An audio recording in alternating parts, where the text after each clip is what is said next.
안녕하십니까. 저는 세브란스 병원 신경과의 권영남입니다. 오랜만에 이렇게 환우회에서 강의를 또 맡게 되어서, 이런 자리를 마련해 주신 그 루시에도 감사드리고요. 그리고, 어, 일단은 요 시간을 통해서 오랜만에 뵙는 분들도 많은 것 같은데, 반가운 얼굴도 많이 있는 것 같은데, 평소에는 이렇게 진료실에서 시간이 없어서 이렇게 많이 질문하지도 못하고 빨리빨리 진료만 했었던 그런 시간에 이제 궁금했었던 거를 많이 좀 해소하는 시간이 되셨으면 좋겠습니다. 일단은, 앞쪽에는 제가 그 다발성 경화증의 좀, 개발적인 부분을 조금 소개를 시켜드릴까 했는데 사실은, 대부분 아는 분들이실 것 같아서 간략하게 하고 넘어가고 있고요. 그래도 혹시 처음 들으시는 분도 있으실까 봐서 앞쪽에 잠깐 소개를 하고 다발성 경화증이 진단 기준이 작년 이제 유럽 다발성 경화증 학회에서 발표가 됐습니다. 그래서 2017년 진단 기준을 지금까지 쭉 사용을 하고 있고 지금도 우리나라도 그거를 채택을 해서 사용하고 있는데 이 기준이 사실 2024년 기준이 작년에 발표는 됐지만 아직 논문화가 안 된 상태고 논문화 돼서 발표가 되고 나서 이제 뭐 나라마다 적용을 하기 시작하기에는 시간이 아직 조금 있기는 해요. 근데 그렇지만은 앞으로 어떤 진단 기준이 이제 적용이 될 건지 진단 기준이 어떻게 바뀌고 있는지 그런 것들을 좀 보면은 우리가 치료를 하는데 어떤 목표로 가지고 치료를 하는지 그런 거를 좀 볼 수 있기 때문에 같이 좀 설명을 드리겠습니다. 그리고 나서 다발성경화증의 치료 목표라든지 요즘에 이제 최근 사용이 이제 가능하게 된 고효능 약제들이 있어서 그 약제들에 대해서 좀 같이 설명을 드리고 정리하도록 하겠습니다. 다발성경화증은 뭐 다들 아시다시피 만성 질환이고요. 중추신경계에 반복적으로 염증이 발생하기도 하고 점점 축적되기도 하고 그런 병입니다. 다발성이라는 병명에서 나오듯이 대체로 여러 번 발생하는, 그러니까 다발로 발생하는 질환이고, 여러 군데 발생하는 질환입니다. 그래서 시간적으로도 여러 번 발생하는 병이고요. 부위로도 여러 부위에 발생하는 질환이고 그렇습니다. 대부분은 한번 생기면은 지속적으로 쭉 꾸준히 가지고 있는 질환이고, 뭔가 감기처럼 한번 딱 낫고 없어지는 질환이기보다는 혈압이나 이런 당뇨처럼 좀 오랫동안 관리를 지속적으로 해야 되는 그런 질환이라고 생각하면 더 맞을 것 같습니다. 그래서, 비슷한 이런 그 부류의 질환들을 다 자가 면역 질환들이라고 하는데요. 원인은 정확히 알려지지는 않았지만 뭔가 내 면역 시스템에 오작동을 일으키면서 그 면역 시스템이 건강한 내 본인의 신경을 이제 공격함으로써 병이 발생을 하고 거기에 염증이 생기고 뇌에 염증이 생기면서 증상이 나타나고 그런 질환이라고 생각하시면 됩니다. 우리나라의 다발성 경화증은 사실 서양에 비하면 굉장히 드물어요. 드문데 거의 한 100배 정도까지 차이가 난다고 되어 있습니다. 하지만 그 숫자가 지속적으로 증가하고 있고, 왼쪽은 이제 시신경 척수염의 유병률, 발병률인데, 해가 갈수록 증가하고 있죠. 오른쪽은 다발성 경화증 유병률인데요. 이것도 역시 매년 5.4%씩 증가를 하고 있었습니다. 그래서 외국에는 굉장히 흔하고 우리나라에는 드물긴 하지만 점점 우리나라도 좀 유병률이 증가하고 있는 그런 중요한 질환이게 되고요. 다발성 경화증이 이제 중추신경계에 염증이 생기는 질환이라고 했는데 어느 부위에 염증이 생기는지에 따라서 증상은 굉장히 다양하게 나타날 수 있습니다. 이러한 증상은 맨 처음 발병할 때 나타나는 증상일 수도 있고요. 이후에 재발을 했을 때 나타나는 증상일 수도 있어요. 그래서 혹시라도 이런 증상들이 어, 약을 유지하는 기간 동안에 나타난다면 재발했을 가능성이 높은 증상들이고요. 대표적으로는 이제 중추신경계라고 하면 뇌하고 척수 그리고 뇌간이라는 뇌하고 척수 사이에 있는 부위 그리고 시신경 이렇게까지 중추신경계라고 할 수 있겠는데요. 대뇌에 증상이 발생하면 그 병변이 발생하면은 한쪽으로 마비가 있다든지 감각 이상이 있다든지 그런 증상들이 대표적으로 생길 수 있고요. 척수에 생기면은 하반신으로 마비가 생긴다든지 감각 이상 또는 배뇨 배변 장애, 그러니까 소변소 대변이 이렇게 조절이 잘 안 되는 그런 증상이 생길 수 있고 감각 이상이 편측 또는 양측 상하지에 다 생길 수가 있습니다. 그리고 손해에 문제가 생기거나 뇌간에 문제가 생기면은 어지럼증이 생겨서 균형을 잘 못 잡을 수도 있고요. 그리고 복시가 생겨서 물체가 두 개로 겹쳐 보인다거나 아니면 발음이 어눌해진다거나 이런 증상들이 뇌간하고 손해 쪽에 문제가 생겼을 때 나타날 수 있고 마지막으로 시신경에 문제가 생기면은 시신경염이라고 하는데요. 시신경염이 생기면 보통은 한쪽 눈이 먼저 침범하는 경우가 많고 시력이 확 떨어지거나 어둡게 보이거나 흐려 보이거나 뿌옇게 보이거나 이러한 증상들이 보통 한쪽 눈에 아주 드물게는 양쪽 눈에 동시에 나타날 수도 있습니다. 이러한 증상들은 보통 2, 3일에 걸쳐서 쭉 나빠지는 증상들이 지속되면서 나빠지는 경과를 보이고요. 잠깐씩 있다가 없어지는 건 사실 재발이거나 그런 경우는 아닐 것 같고 24시간 이상 증상들이 지속될 때, 그러니까 하루 이틀 이상 증상이 계속된다. 그러면, 아, 이거 재발인 것 같다라고 생각해도 될 정도일 것 같습니다. 이러한 증상들이 있습니다.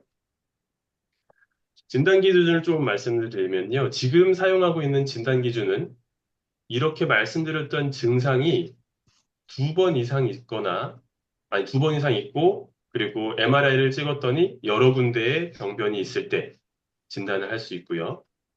방금 말씀드렸던 증상이 한 번 있었는데, MRI를 보니까 여러 군데 병변이 있으면서 이게 한 번에 모든 병변이 생긴 게 아니고 시간차를 두고 생겼을 것 같다. 예를 들면은 어떤 병변은 조영제를 썼을 때 조영 증강이 되고 어떤 병변은 조영 증강이 안 된 병변이 동시에 MRI에 찍히면 조영 증강이 되는 병변은 최근에 생긴 거고 조영 증강이 안 되는 건 예전에 생긴 거거든요. 그런 식으로 뭔가 MRI를 딱 찍었는데 시간차를 두고 생겼을 증거가 있다. 그런 진단이 되고요. 마지막으로는 한 번 증상이 있고 MRI 병변도 여러 군데 있는데 척수액 검사를 했더니 올리노클로날 밴드가 양성이다. 그러면은 진단이 될 수 있습니다. 그래서 2017년 진단 기준, 지금까지 사용하고 있는 진단 기준은 이러한 기준들을 만족해야 되고요. 공통적으로 나타나는 게 지금 증상이 최소한 한 번은 있어야 돼요. 네, 최소한 한 번 있어야 되고, MRI가 여러 군데 있어야 된다. 이런 게 공통적인 진단 기준이 되겠습니다. 그러면은 2024년 진단 기준에는 어떻게 바뀌었는지 보시면요. 뭐, 세세한 거는 다 아실 필요는 없지만은, 제일 중요한 몇 가지만 좀 말씀을 드리면요. 제일 중요한 것 중 하나가 증상이 없이도 MRI가 너무 다발성 경화증이다 라고 하면 진단할 수가 있습니다. 보통은 지금까지는 라디올로지컬리 아이솔레이티드 신드롬이라고 해서 영상으로만 아이솔레이티드 된 독립된 증후군이다. 이런 텀을 썼었는데 이런 텀이 점점점 없어지게 되고 그 MRI 증상만으로도 이제 다발성 경화증을 진단할 수가 있게 됐습니다.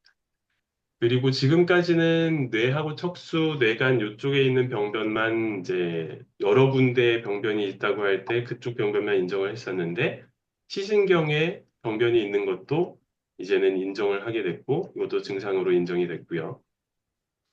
그리고 마지막으로 뇌척수액 검사도 올리고클론 D 하나만 이제 진단 기준에 들어갔었는데 카파프릴 라이트 체인이라는 이러한 물질을 검사하는 것도 양성으로 그러니까 인덱스 값이 높으면은 어, 척수액 검사에서 양성을 보인다라고 해서 다른 MRI 기준하고 같이 맞으면은 진단을 할 수가 있게 됐습니다. 그래서 정말 특이한 거는 증상 없이 MRI로도 진단이 되기 때문에 어, 만약에 건강검진을 했는데 아무 증상이 없이 건강검진을 했는데 아니면 그냥 교통사고가 나서 머리 MRI를 찍었는데 MRI가 너무 그 다발성경화증 같다. 그러면은 진단 기준에 맞춰서 진단이 될 수가 있습니다. 이렇게 진단 기준이 바뀌는 트렌드들을 보면은요. 2017년에 바뀌었을 때도 마찬가지고 지금 바뀔 진단 기준도 마찬가지고 조금 더 조기에 진단을 할 수 있도록 정확하게 진단할 수 있도록 방향이 좀 바뀌고 있어요. 그래서 어, 조금이라도 일찍 진단을 해서 그때부터 치료를 빨리 하는 게 중요하기 때문에 진단 기준도 점점점 더 일찍 진단할 수 있는 그러한 툴을 만들어 가고 있다고 생각하면 맞을 것 같습니다. 그래서 이렇게 다발성경화증이 진단이 되면은 보통 예전에 알려졌던 그런 패러다임으로 보면은 다발성경화증은 크게 두 가지 단계로 나눠져 있다고 생각을 하고 있습니다. 이 연구는 2010년에 나온 연구인데 아마 이탈리아에서 나온 연구였고 그 다발성경화증 외국인 되게 많잖아요. 그 환자들을 엄청 많은 환자들을 그냥 다 모아서 병이 어떻게 경과가 되는지, 경과가 어떤지를 확인을 해봤더니 이 DSS 스코어라는 이 장애 정도입니다. 장애 정도가 0점이 아예 장애가 없는 거, 6점이 못 일어나고 휠체어에 앉아 있는 거라고 했을 때 0점에서 3점 정도, 중간 정도까지는 1단계라고 할 수 있고 3점에서 6점까지는 2단계라고 할 수 있는데 2단계, 3점에서 6점까지 가는 속도는 사람들마다 굉장히 비슷해요. 그래서 2단계는 거의 일률적으로 이 정도 그 2단계로 넘어가면 일률적으로 뭔가 병이 쭉 간다. 이렇게 생각할 수 있고 다만 1단계를 보면은 어떤 사람은 굉장히 빨리 나빠지고 어떤 사람은 굉장히 천천히 나빠지죠. 여기가 연인데 20년 동안 나빠져서 3점이 되는 환자도 있고요. 거의 1년 만에 나빠져서 3점이 되는 환자도 있어요. 그래서 이런 1단계를 사람마다 굉장히 다르다는 것을 알게 됐고, 그러면은 어떤 사람이 2단계로 빨리 가고 어떤 사람이 2단계로 느리게 가는지를 확인을 하기 위해서 연구를 지속했더니 중요한 요인 중 하나가 질병 초기에 처음에 증상이 나타나고 나서 2년 안에 질병 완전 초기죠. 질병 완전 초기에 재발을 몇 번 했는지가 중요하다고 합니다. 그래서 맨 처음 증상이 나타나고 그때부터 2년 안에 한 번 재발한 사람, 그리고 두 번 재발한 사람, 세 번 이상 재발한 사람을 묶어서 이렇게 쭉 나열해 봤더니, 이렇게 아까 말씀드린 2단계로 넘어가는 속도가 세 번 이상 재발했던 환자가 제일 빠르고, 한 번만 재발했던 환자가 제일 느린 그러한 형태를 보여주게 됐습니다. 그래서 이러한 형태를 봤더니 이 왼쪽은 지금 1단계에서 1단계 유지 기간이고요.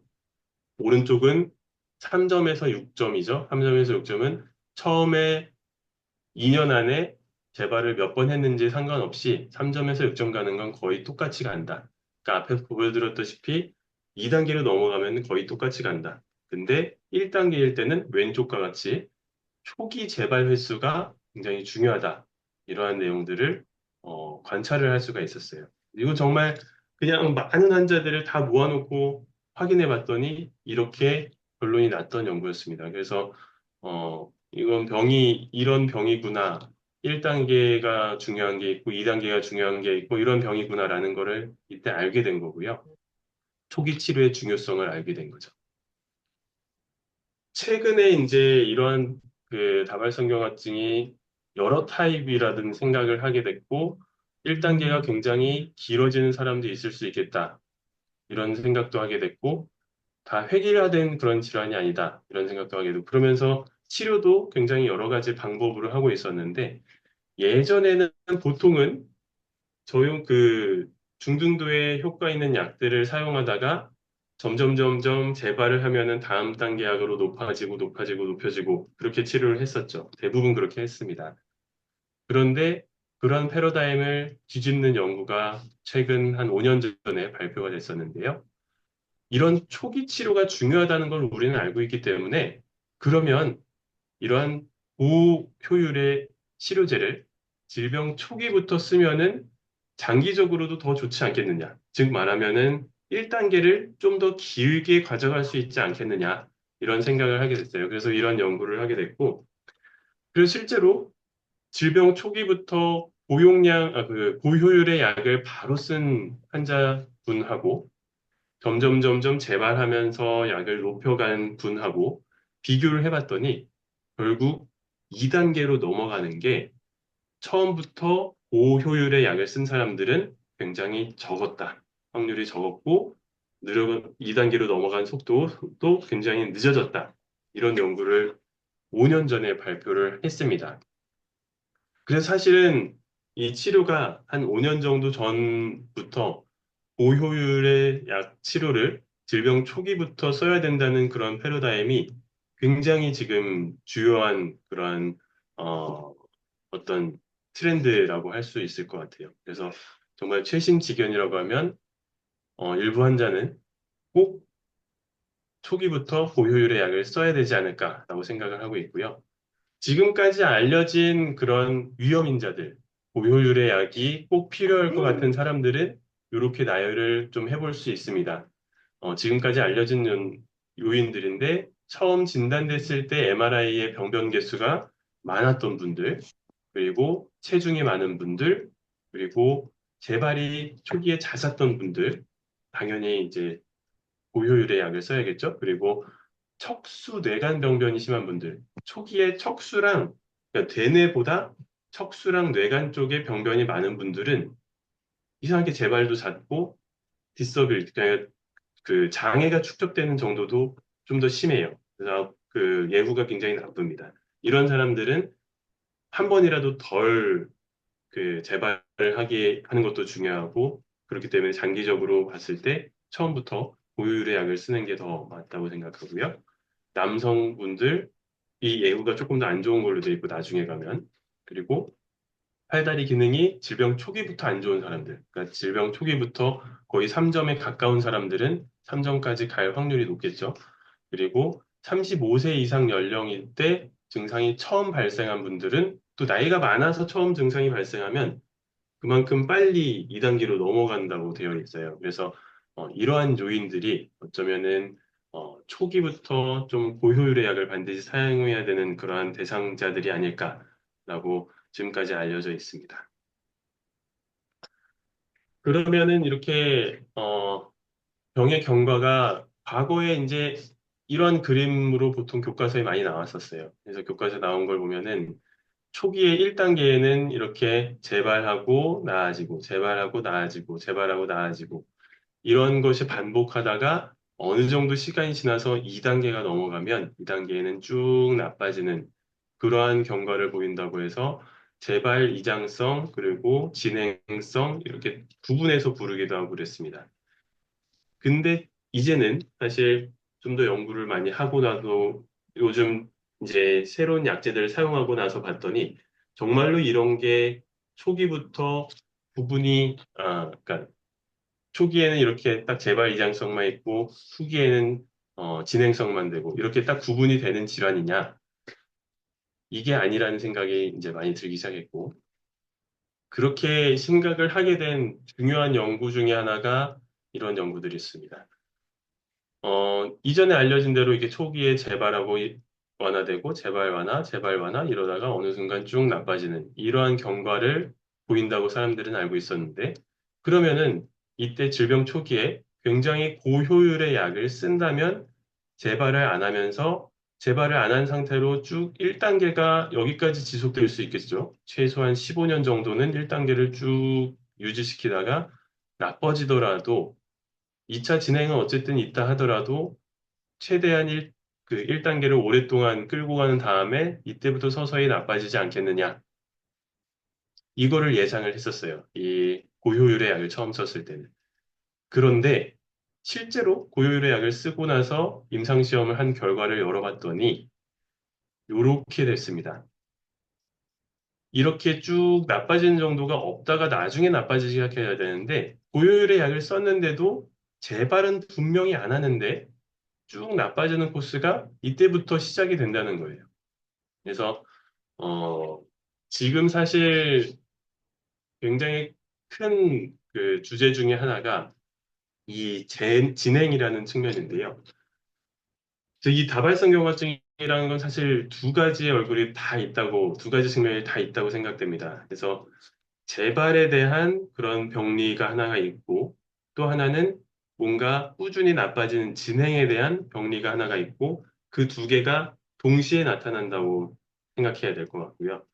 이게 원래는 예전 같으면은 일정 시간이 지나면 진행을 한다. 그래서 2차 진행형이다. 이렇게 얘기를 했었는데, 실제로 고효율의 약들이 나오면서 이 재발의 어떤 그 위험성을 다 없애보니까, 재발 때문에 가리워져 있던 질병 초기부터 나타나는 진행이 보이기 시작한 거죠.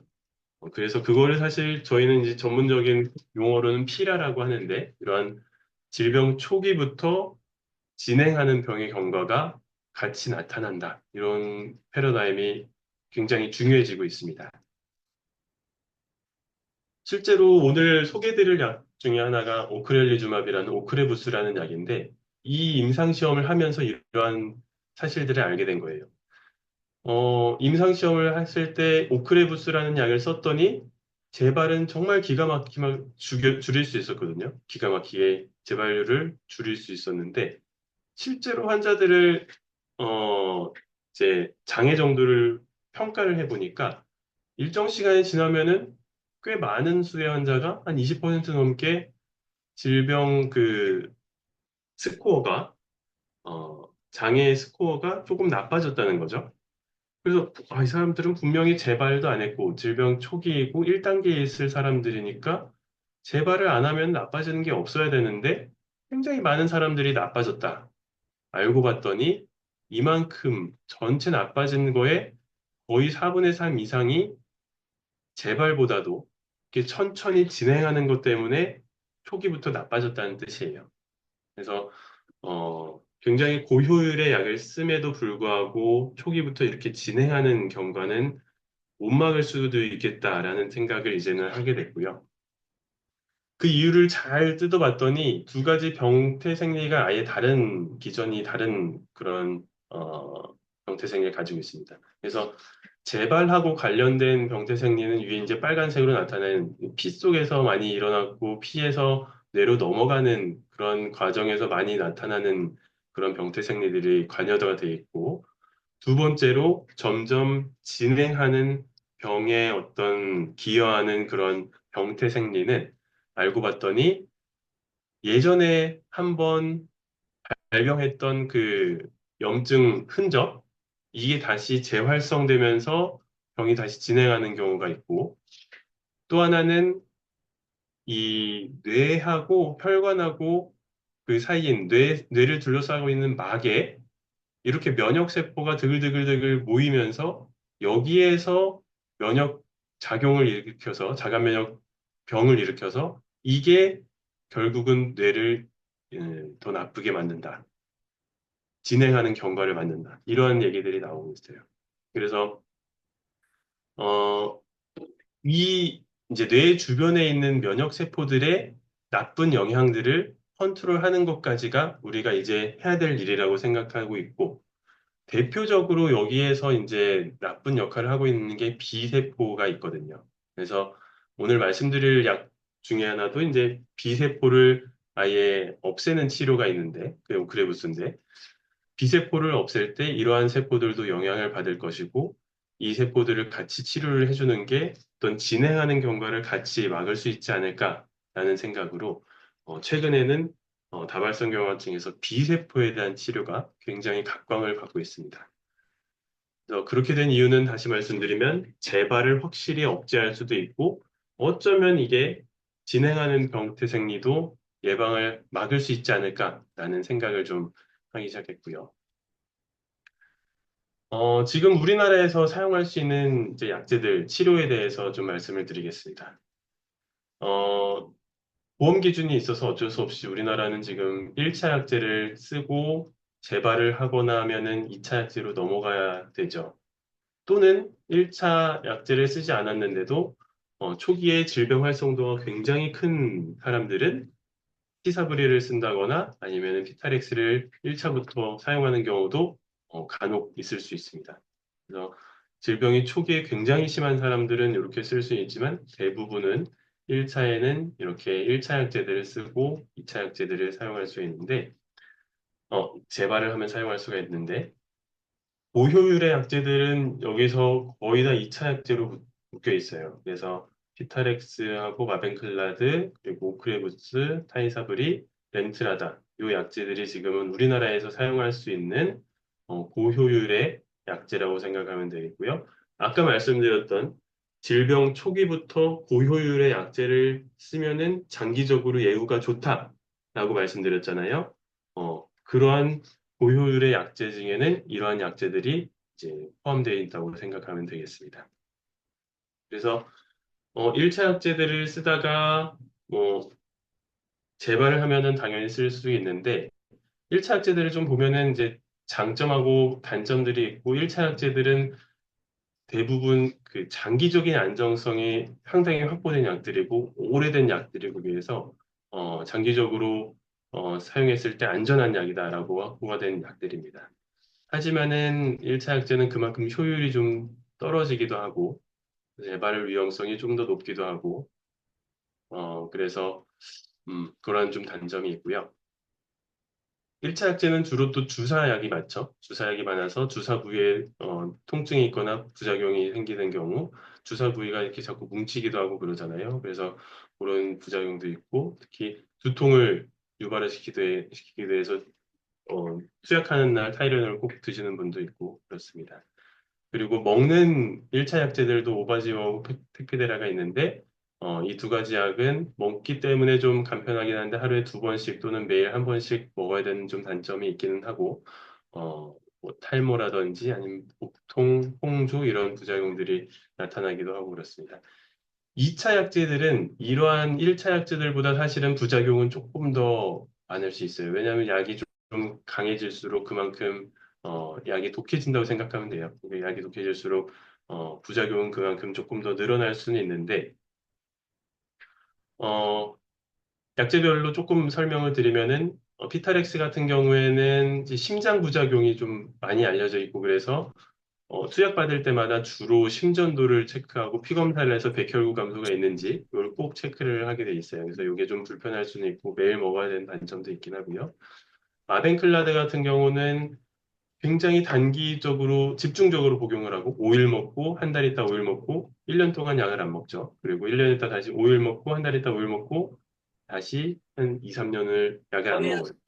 이렇게 해서 굉장히 복용하는 데는 편리한 약제이고 다만 단점은 백혈구 감소가 있을 수 있다는 거. 솔직히 한 두 달, 세 달째 많이 있거든요. 그래서 피 검사를 약 복용하고 나서 꼭 해서 백혈구 감소가 있지 않은지는 꼭 확인을 해야 되고 그런 약이고 최근에 이제 사용을 할 수 있게 된 보험 적용을 받아 사용할 수 있게 된 오크레부스, 오크렐리주맙이라는 약은 비세포를 타겟으로 하는 치료이고 비세포 치료제 뭐 비슷한 약으로는 리투키마비라는 약제가 있는데 그건 다발성경화증에서는 못 쓰기는 해요. 그래서 오크레부스는 6개월마다 약을 투약을 하는데 맨 처음 주사할 때는 2주마다 한 번, 2주 간격으로 두 번을 투약을 해야 되고 이후에는 이제 6개월 간격으로 하게 됩니다. 어, 효과가 비교적 굉장히 강력한 효과를 가지고 있고 그리고 다만 이 비세포, 이 우리 몸에 있는 면역세포 일부를 굉장히 다 셧다운 시키는 치료이기 때문에 감염 위험성이 좀 있다는 거. 그리고 주사를 맞고 있을 때 급성 부작용이 생길 수 있어요. 그래서 뭐 그 알러지 반응이 나타날 수도 있고, 래시가 나타나거나 그럴 수도 있어서, 어, 초기엔 되도록이면 병원에서 꼭 24시간 정도를 좀 경과를 보는 거를 저는 추천을 드리고 환자들께 그렇게 하고 있습니다. 저기서 오는데 그리고 그 다음 약은 이제 티사브리는 사실 굉장히 제일 강력한 약 중에 하나인데요.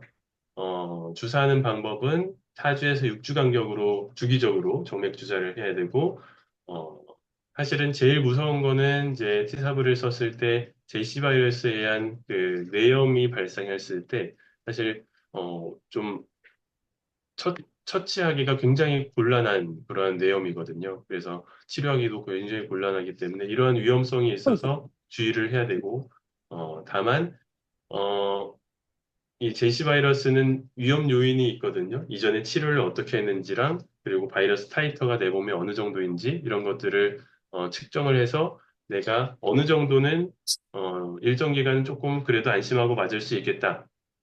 그런 기간이 환자분들마다 조금 설정이 될 수 있을 것 같고, 예를 들어서 2년간은 그래도 맞을 수 있겠다. 안전하게 그 위험성을 조금 어, 낮게 유지하면서 맞을 수 있겠다라고 생각하면 2년간 유지를 하고 또 다른 약으로 바꾸는 그런 치료 패턴도 가져갈 수 있을 것 같습니다. 티사브린 하여튼 굉장히 강력한 약인데 단기적으로 사용할 수밖에 없을 그런 위험성이 있는 약이어서 꼭 필요할 때 적절하게 사용을 해야 되고 마지막으로 렌트라다라는 약은 이제 정맥 주사를 해서 한 번 쭉 주사를 하고 그다음 또 한 달 있다 주사를 하고 이런 식으로 2, 3년, 2년을 보통 주사를 하는데 5에서 7일 정도 연속적으로 주사를 하는데 그리고 나서 혹시라도 문제가 있으면 3년째 또 한 번 더 투약을 할 수는 있어요. 그렇게 투약을 하고는 아예 이후에는 치료 계획을 안 가져도 되는 그런 그 면역 세포들을 아예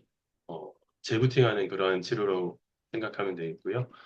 굉장히 강력한 효과가 있지만은 요즘에는 부작용이 좀 많아서 특히 갑상선 질환은 웬만하면 같이 어, 유발시키는 것 같거든요. 그래서 뭐 뇌출혈 부작용도 있고 뭐 이런 부작용들이 꽤 많아서 어, 아주 그렇게 뭐 손쉽게 선호하는 약은 아니긴 하지만 그래도 꼭 필요한 경우에는 강력한 효과가 있기 때문에 사용해 볼 수 있는 옵션이 되겠습니다.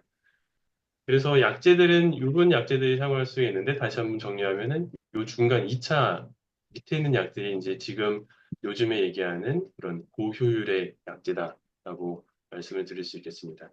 이 약제들은 다 재발 완화형 다발성 경화증에 대한 약이고요. 우리나라 급여 기준에는 이렇게 되어 있고, 어, 2차 진행형 다발성 경화증이 됐을 때 사실은 그 주사 치료제도 사용할 수 있어요. 그 인터페론 같은 주사 치료제를 사용할 수 있는데 사실은 정말 FDA 승인을 받고 효과가 있을 것이다. 이렇게 생각되는 약제라고 생각해서 오크레부스 하나를 좀 말씀드리려고 합니다. 그래서 오크레부스는 주사 요법은 뭐 앞에 말씀드린 거랑 똑같지만은 2차 진행형일 때 지금 재발은 안 하는데 증상이 꾸준히 조금씩 나빠지는 분들, 이런 분들에서는 이제 2차 진행형 다발성 경화증이라고 생각할 수 있고, 그런 경우에 오프레부스를 사용해 볼 수 있겠습니다. 우리나라에서 이제 급여 적용이 돼서 보험을 적용을 받아서 사용을 할 수가 있게 됐습니다. 그래서 사실은 우리나라에는 지금 오크레부스 한 종류가 들어오긴 했지만 아까 말씀드렸다시피 다발성 경화증 약제의 최근 트렌드 중에 굉장히 큰 트렌드 중에 하나가 비세포 치료제거든요.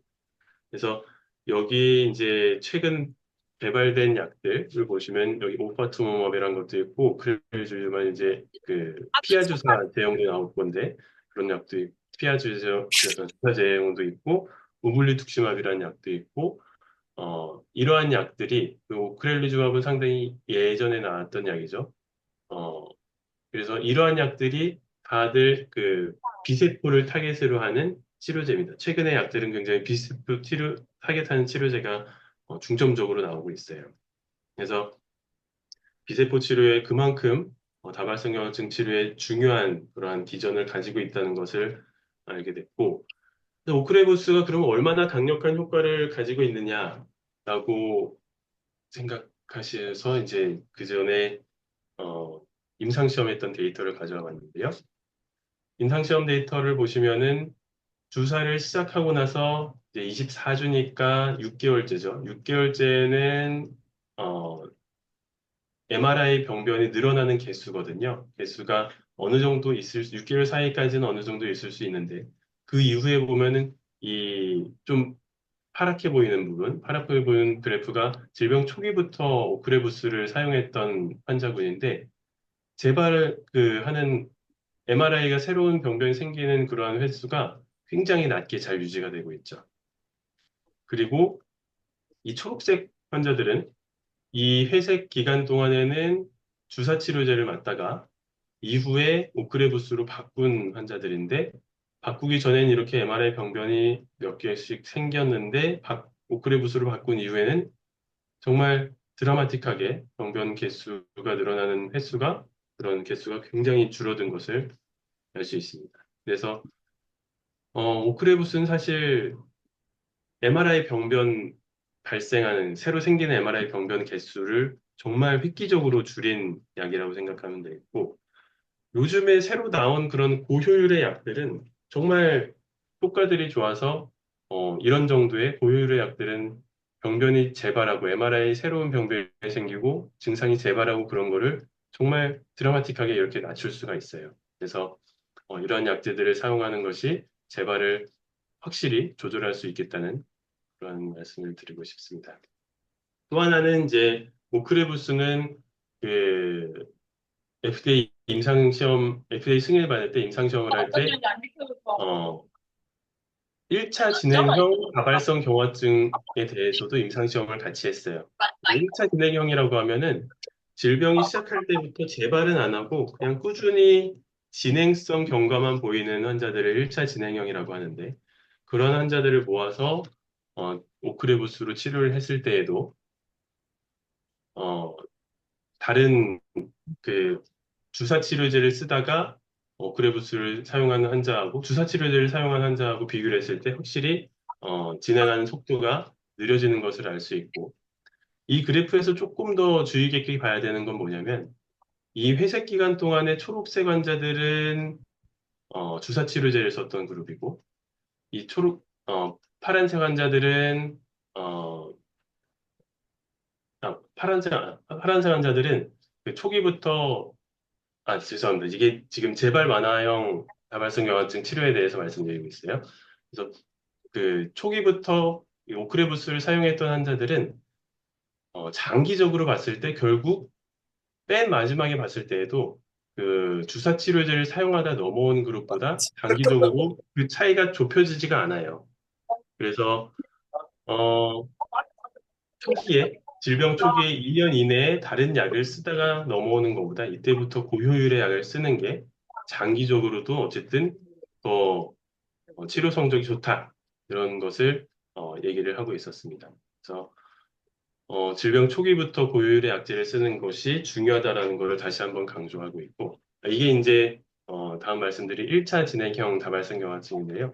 이 똑같은 약제를 1차 진행형 다발성 경화증을 가진 환자들을 모아서 임상시험을 했었는데 어, 1차 진행형의 환자들은 이때는 치료가 없기 때문에 어, 위약이 들어갔어요. 한 그룹은. 위약이 들어간 그룹보다 오크릴리주맙이 들어간 그룹을 봤더니 병이 진행하는 정도가 그래도 좀 더 완만하게 줄어들 수 있겠다. 그래서 오크레부스를 사용하면은 1차 진행형 다발성 경화증에서도 임상적인 악화와 MRI 병변이 나빠지는 것을 모두 감소를 시킬 수 있다. 이런 연구 결과가 있었습니다. 그래서 사실은 1차 진행형에서 이렇게 효과가 있었다는 건 굉장히 큰 얘기인데요. 뭐냐면은 아까 말씀드렸다시피 그 재발하는 뭔가 병태 생리가 있고 진행하는 병태 생리가 있다고 했을 때 이러한 진행하는 병태 생리에도 어쨌든 어, 질병을 조금 늦출 수 있고 진행하는 걸 막을 수 있는 그런 치료약제가 후보가 될 수 있겠다. 이런 얘기들을 할 수 있겠죠. 그래서 고효율 약제를 쓰면은 진행하는 경과도 어느 정도는 좀 줄일 수 있겠다. 이런 생각을 가질 수 있고요. 다만 좀 안타까운 거는 그 차이가 심하지 않다는 거예요. 아까 재발을 막은 거는 정말 드라마틱하게 재발을 거의 막아서 이렇게 바닥에 깔리는 그래프를 볼 수가 있었는데 진행하는 경과는 사실은 오크레부스를 쓰더라도 좀 속도를 늦추는 거는 확실히 할 수 있지만 다만 아예 획기적으로 드라마틱하게 막을 수 있다는 아직은 아닌 것 같고 이러한 문제들은 앞으로의 다발성경화증 신약들이 풀어가야 할 어떤 숙제가 아닐까 생각을 하고 있습니다. 게다가 안타깝게도 우리나라는 1차 진행형 다발성경화증에서는 오크레부스를 사용할 수가 없어요. 그래서 보험 급여를 아직은 못 받았고 다만 다행히도 그 2차 진행형 다발성경화증에서는 오브레부스를 사용할 수는 있습니다. 2차 진행형 다발성경화증은 어떻게 관리를 해야 되는지 이런 것들을 조금 이거는 사실 환자분들께 말씀드린다기보다는 선생님들께서 조금 더 관리를 했으면 좋을 것 같은 부분이긴 한데요. 이제 2차 진행형 다발성경화증은 증상이 서서히 나빠지기 때문에 그냥 진찰만 해가지고는 사실 알아채지 못하는 경우가 좀 있습니다. 그래서 재발을 안 한 지 오래됐고 재발을 안 하는 상태였다면 이제 이게 타임드 25피트 워크 테스트거든요. 그래서 25피트 대략 한 8m 정도 되는데 그 정도 되는 거리를 왕복을 해서 걷는 속도를 측정을 하는 거예요. 그렇게 간단한 테스트가 하나 있고 두 번째는 9홀 팩 테스트라고 하는 건데 해보신 분들 많이 있으실 것 같아요.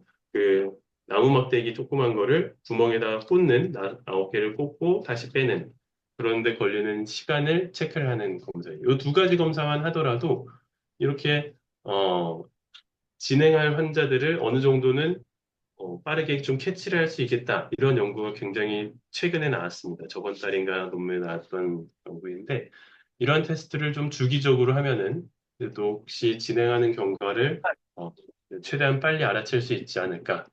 그래서 저는 이런 테스트를 이제 좀 반복적으로 6개월마다 한 번씩은 좀 하고 있고, 다만 모든 환자분들이 이런 테스트를 해야 되는 건 아니고요. 진행할 위험성이 조금이라도 있으면은 그때는 주기적으로 하는 것이 필요할 것 같습니다. 그러면 이러한 오크레부스는 사용했을 때 부작용이 어떤 게 있는지 말씀을 드리면 가장 흔한 건 아까 오뎅 두 개랑 말씀드린 청양참치 하나 먹고 갈게요. 주사했을 때 부작용이 가장 흔하고 말씀드렸던 발진이라든지 가려움증, 그리고 홍조, 됐나요? 기관지 격전 이런 게 심한 경우에 나타날 수가 있고 이런 부작용은 20에서 40% 정도가 나타날 수가 있어요. 그리고 그래서 초기에 주사를 했을 때에는 되도록이면 하루 정도는 입원을 해서 좀 경과를 보는 거를 저는 추천을 드리고 있고 감염 위험성이 좀 있는데 장기적으로 사용했을 때 이제 아무래도 면역 시스템을 셧다운 시키기 때문에 감염 위험성이 다른 분들보다는 좀 높아집니다. 하지만은 다발성경화증의 다른 약제들을 사용했을 때와 비교해서는 그렇게 차이가 나진 않거든요. 그래서 장기적으로는 40에서 70% 정도 아주 가벼운 감염까지 합쳐면은 이렇게 감염이 발생한다고는 했지만은 아주 심각한 감염, 뭐 이렇게 병원에 꼭 입원해야 된다, 주사 치료해야 된다 이런 감염은 한 2, 3% 정도로 보고가 되고 있었고, 이러한 심각한 감염들도 대부분은 이제 좀 회복이 되는 환자들로 되어 있었고요.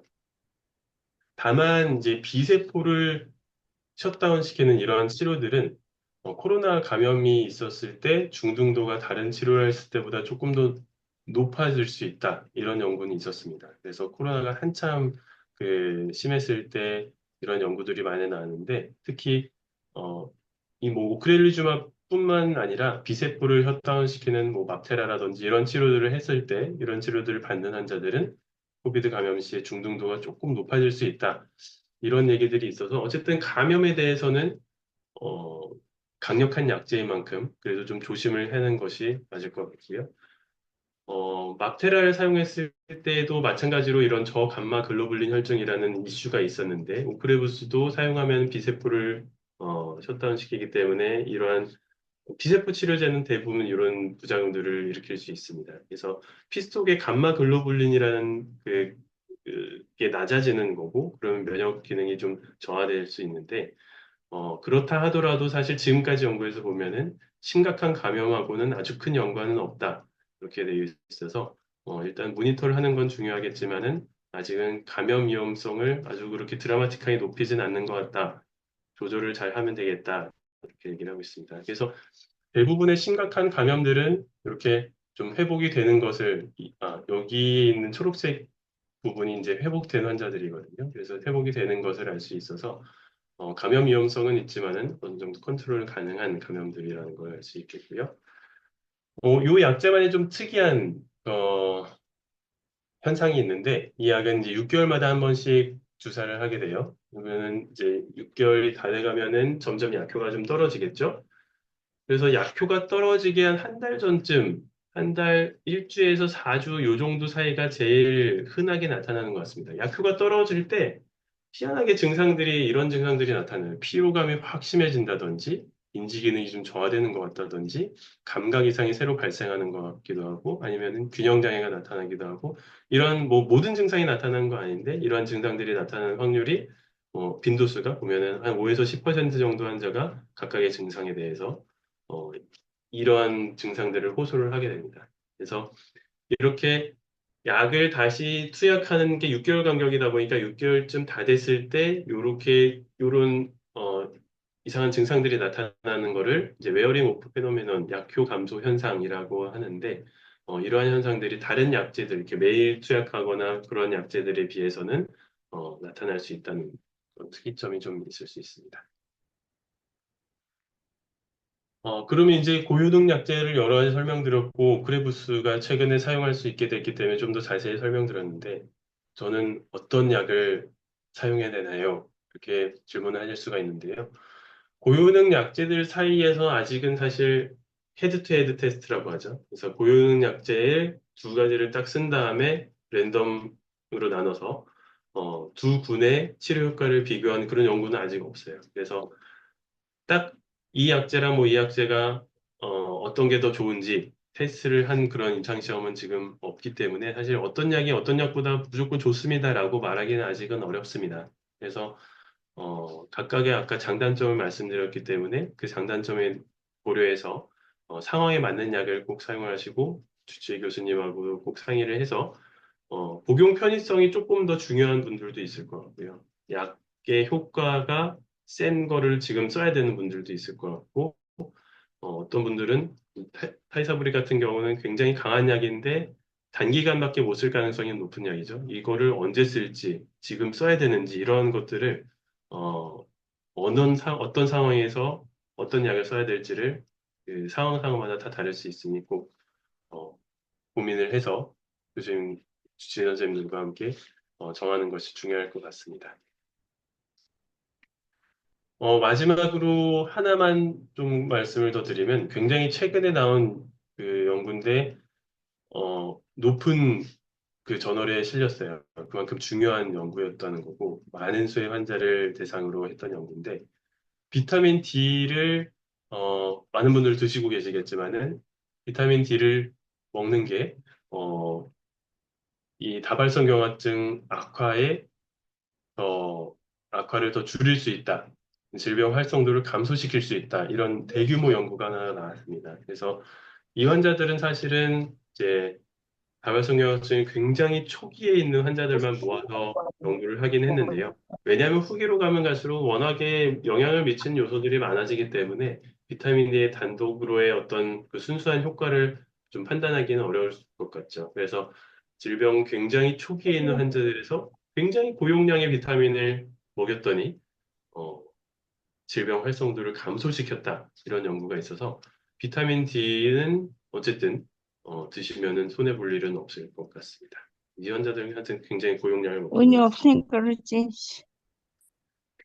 그래서 오늘 마지막으로 이제 정리를 못 드리면 먹고 다발성경화증은 이제 진단 기준도 새로 나왔다시피 정확한 조기 진단이 중요하고 조기 진단이 필요한 이유는 조기부터 치료를 정확하게 하기 위해서 조기 진단이 중요하다는 거고요. 일부의 환자들은 굉장히 초기부터 고용량, 고효율의 약제를 써야지 장기적으로 예후를 좋게 할 수 있겠다.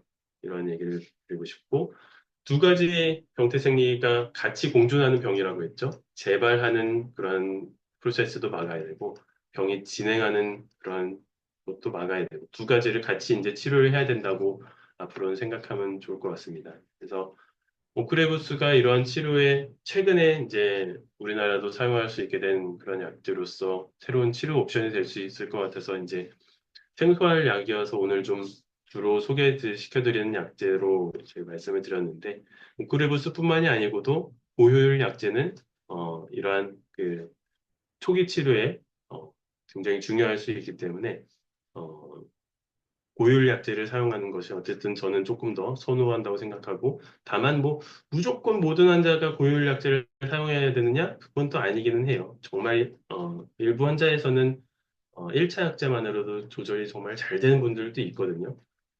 뭐 그런 분들을 선별하기가 어렵고 그렇지만은 아까 보여드렸던 그런 조건들도 있죠. 혹시라도 그런 조건에 맞거나 그렇다면은 좀 더 MRI를 단기간 시행을 하거나 해서 좀 고유학제를 일찍 시작하는 게 좀 좋은 옵션이 되지 않을까라는 말씀을 드리고 싶고, 어, 그리고 마지막으로 이 오크레부스가 이제 2차 진행형 다발성경화증에도 우리나라에서는 이제 뭐 사실은 거의 쓸 약이 없었다고 봐도 과언이 아닌데, 이제는 새로운 옵션이 생겼으니 2차 진행형일 때도 이러한 치료제를 사용할 수 있겠다. 그런 말씀을 드렸습니다. 네, 제가 준비한 거는 여기까지고요. 추가로 혹시 뭐 질문 있으시면은 마이크를 켜시고 질문을 하셔도 되고 아니면 채팅창에 올려주셔도 그냥 읽어보고 답변을 드리도록 하겠습니다. 증상은 딱히 없는데 에바라에 점이 찍혔다. 어, 일단은 뭐 점이 얼마나 큰지에 따라서 좀 다를 것 같은데요. 이게 보통 저희가 얘기하는 MRI 염증 병변은 3mm 이상을 기준으로 하긴 하거든요. 그래서 모양이나 위치나 이런 걸 봐서 이게 어, 뭔가 새로운 MRI 병변이 맞다. 아, 그러니까 MS 다발성경화증 병변이 맞다. 그렇다고 하면은 일단은 MRI에서 뭔가 새로운 병변이 생긴 게 맞다라고 하면은 저는 좀 고효율로 바꾸는 게 어, 맞다고 생각을 합니다. 근데 다만 지금 뭐 치료하고 있는 약제를 얼마나 쓰고 있으셨는지, 뭐 약제가 어떤 건지 이런 거에 따라 조금 달라질 수 있는데 일반적으로 약제를 새로 시작하고 나서 3개월 정도는 효과가 충분히 나타나기 않을 수 있거든요. 그래서 그러한 시기에 새로 점이 찍히거나 했을 때에는 조금 더 지켜보는 경우도 있기도 하고요. 그래서 지금 어떤 약을 쓰시는지와 그리고 찍힌 시점이 약 치료 후 얼마나 있다 생겼는지 그런 거에 대해 조금씩 다를 수 있을 것 같고 또 하나는 이제 어, MRI 병변이 다른 것들은 어떤지 정말 개수가 많고 이꼭 써야 되는 그러한 그 인디케이션이 되는 분이라면은 저 같은 경우는 사실 그런 분들은 MRI 점이 찍히자마자 빨리 바꾸고 싶긴 하거든요. 보유를 빨리 쓰면 유리할 것 같은 분들은 그래서 저는 오히려 조금 더 자주 MRI를 찍기도 하고 그런 방법으로 뭔가 변화가 있으면은 어, 2차 약제 사용 기준이 만족하기 때문에 그때 약을 바꾸고 그런 식으로 좀 하기는 합니다. 1차 진행형은 표적 항암제 치료제밖에 없는 건가요? 1차 진행형 약제는 사실 그 FDA 승인받은 약제가 이제 이렇게밖에 없는 거여서 그래요. 우리나라는 지금은 사실은 사용할 수 있는 약제가 없기는 하고요. 지금 주사 치료제밖에 아마 1차 진행형 다발성경화증에서 그냥 포괄적으로 사용할 수 있는 거는 이제 주사 치료제밖에 없을 것 같고 정말 효과가 있고 도움이 될 수 있을 것 같은 그러한 그 치료제는 사실은 지금 우리나라에는 사실은 없다고 봐도 과언이 아닐 것 같습니다. 그래서 오늘 말씀드린 오크레부스는 사실 2차 진행형, 초기에 재발을 해서 다발성경화증으로 진단을 받았고 이후에 재발은 없는데 진행하는 분들에 대해서는 이 오크레부스가 사용할 수 있고 사실 오크레부스는 항암제라기보다는 이게 다발성경화증 약으로 아예 개발이 된 약이기 때문에 맙테라 같은 경우는 처음에 이제 표적 항암제라고 나와서 이제 그런 그 다발성경화증 말고 뭐 시신경 적수염에 이런 약제 그 병에 사용을 하게 됐죠. 그렇긴 한데 이 오크레부스는 사실 이전은 비슷하긴 한데 표적 치료기는 한데 항암제로 개발되지는 않았어요. 그래서 어, 일단 2차 진행형의 기준으로 말씀드리면 오크레부스밖에 지금은 하여튼 효과 있는 약제는 요거밖에 없다고 저는 생각합니다. 이게 뭐 주사 치료제를 쓸 수는 있지만 효과가 좋진 않을 것 같아요.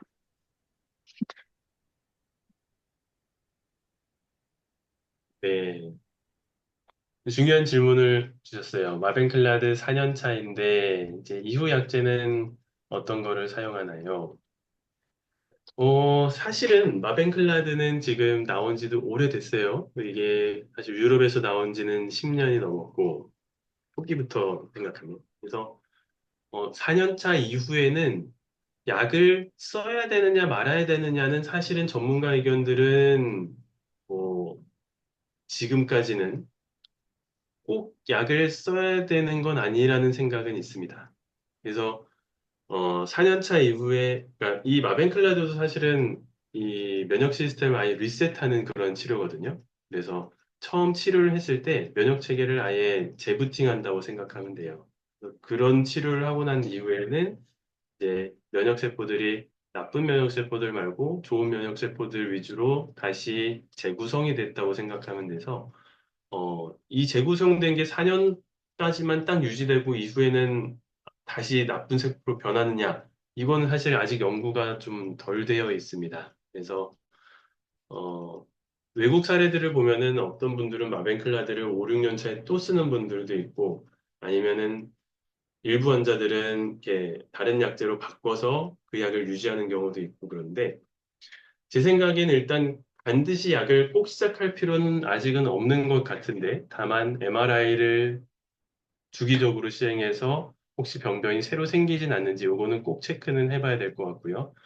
외국 같은 경우에서 마벤클라드를 사용한 다음에 그 다음 사용하는 약제들은 보통은 이제 뭐 피타렉스라든지 아니면은 오크렐리주맙 요 두 가지를 보통은 많이 사용했던 것 같습니다. 지금까지 사용한 사례들을 보면은 그래서 특히 미국 이쪽 자료들을 보면은 오크레부스 사용량이 굉장히 많고 좀 퍼퓰러한 약들이기는 해요. 그리고 어, 피타렉스가 어떤 그 부작용이란 그 부작용도 좀 있고 그리고 심장이나 뭐 백혈구 감소에 대한 부담감 이런 것들이 있기 때문에 조금 선뜻 선호하지 않는 경우가 있고 그런 경우에 이제 오크레부스를 조금 더 선호해서 그 프로포션으로 보면은 사실은 그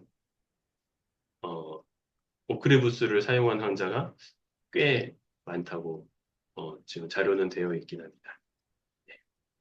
제가 지금 전화를 네, 받았는데요. 네, 일상생활을 굉장히 잘하고 있는 하는데 요즘 네. 그 무릎하고 종아리에 통증이 좀 있는데 이것도 MS랑 무슨 관계가 있는 거냐고 한번 아, 여쭤보려고 네, 하네요. 네. 네. 단순히 그냥 무릎하고 종아리 통증만 있다 없다는 정도면은 사실 다발성 경화증이 재발하거나 뭐 병이 진행하거나 그런 거는 조금 아닐 것 같기는 합니다. 네. 그래서 단순히 이런 통증은 아닐 것 같고 다만 기능적으로 나빠지는 거. 그러니까 아, 다리에 힘이 떨어진다거나 걷는 게 불편해진다거나 네. 예전만큼 못 걷겠다 이런 게 무릎 통증 때문이 아니고 정말 힘이 없어서 아니면 지쳐서 그렇다. 그러면은 조금 다발성경화증과 연관이 있을 것 같은데 정말 그냥 단순히 관절통, 종아리 통증 이런 거는 아닐 것 같고 무릎 통증이나 종아리 통증은 이게 혈액순환이 덜 되거나 했을 때도 흔히들 나타날 수 있고 관절염이 있을 때도 흔히 나타날 수 있는 증상들이어서 네. 그쪽 진료도 한번 받아보시면 더 좋을 것 같아요. 네, 알겠습니다. 꼭 알려드리겠습니다. 네. 네. 더 이상 질문이 없는 걸로 알고, 그럼, 아우, 늦은 시간까지 교수님 강의 너무 네. 아주 세심하게, 꼼꼼하게 해주셔서 너무 감사드립니다. 그 고현웅 약제가 나와서 좋아는 했지만 굉장히 궁금하셔 하는 하루들이 많았는데, 오늘 그런 궁금증을 다 교수님께서 해소해 주신 것 같습니다. 네, 교수님 너무 감사드리고요. 늦은 시간까지 수고 많이 하셨습니다. 감사합니다. 네, 감사합니다. 네, 건강하십시오. 고맙습니다. 네. 감사합니다.